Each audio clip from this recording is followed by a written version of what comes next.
said. One of the last things, because we're at 57 minutes, one of the last things I want to talk about is one of the biggest misconceptions or stereotypes I hear about non-monogamy or polyamory is people that think that it's just about sex. And I think there's a huge difference between polyamory and like concepts like swinging. Like swinging for me, when I think about swinging, it's literally just about sex. But for me, polyamory is amory, the like multiple loves. I love this person. I want to be with this person. I have a connection with this person. I'm not just going out and collecting bodies and throwing them out the door, right? So I hear that a lot. People are like, oh, well, it's just, they just want to have sex with all these people. So blah, blah, blah. And once again, I was in that place too of a trigger naive mentality. Because when you got people putting stuff in your ears and they don't understand the ways of the world of different people, they're refusing to, because we're all being molded to be something that society wants us to be. It's like how we were talking about in our last podcast where social norms and expectations. We've all been programmed. So when you come around people who have been free and free thinkers, it's uncomfortable. When they come around and they say that polyamory, I said that same thing and I told the girl and she was like, no, I just like giving love. I love taking care of people. I love. Like, how I treat you, I'm not going to treat the same person how I treat you. And then that triggered a whole thing where I'm just like, bet I can get on board with that. Because everybody has different needs.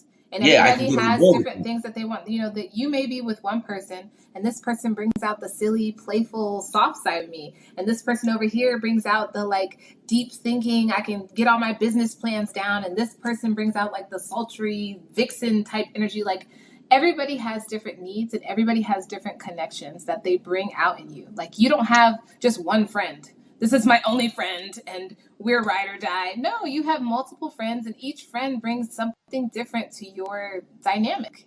To your table, exactly. Right. And it was funny when you said what you said about the whole different people. And it was like, that's another benefit of basically being in a non-monogamous relationship when you're going around being with different people. Because it's like literally, I had to learn not to love this way, only one way. Right. If I wanted to be with somebody, I had to be able to adjust how I love. Yeah, be open to love. Yeah. I had to be able to be a Swiss Army knife, to love you this way, to love you this way, to love you that way, and this and the third. And that's what I took from it. Right. Everybody else will take it differently, but for me, that's what I took from it.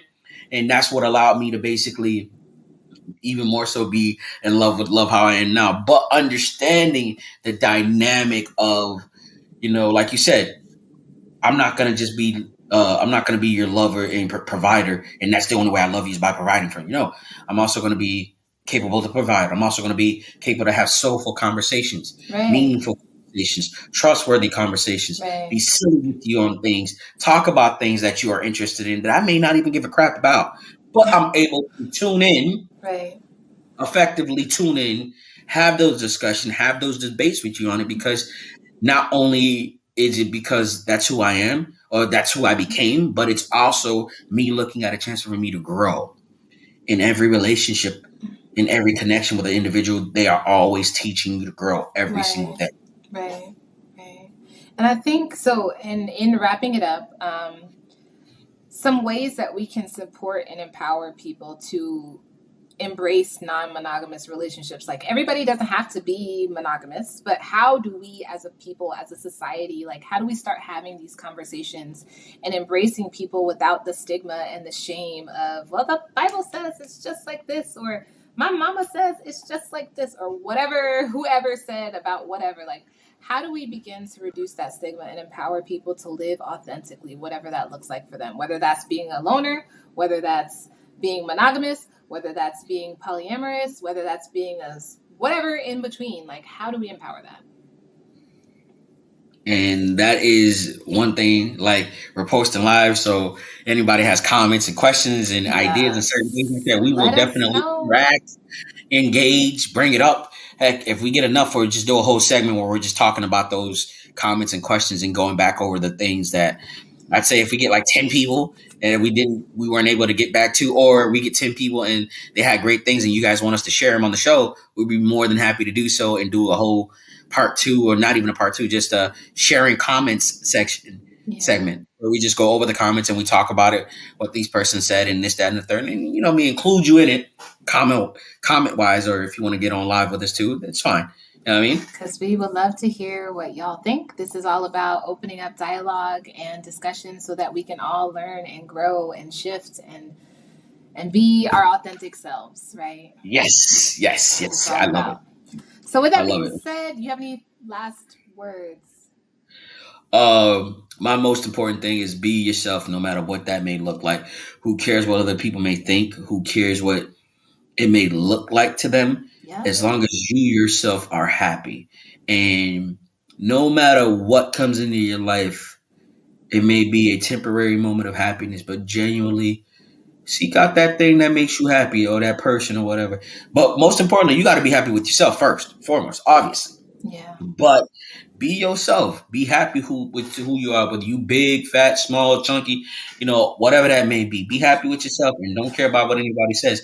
Your character too.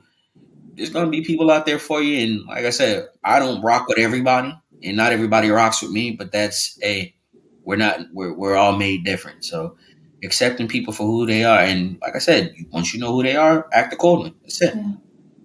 And just to piggyback off of that, just be authentic, knowing yourself, knowing what you need, knowing what you desire, knowing what you don't want, what you don't like, so that you can have those open, vulnerable, uncomfortable conversations with potential partners and build a true or nurture a true connection versus unhealthy attachments and situationships. So, with that being said, we will see you all on the next episode. Until next time, bye. Bye. Enjoy. Have a great day.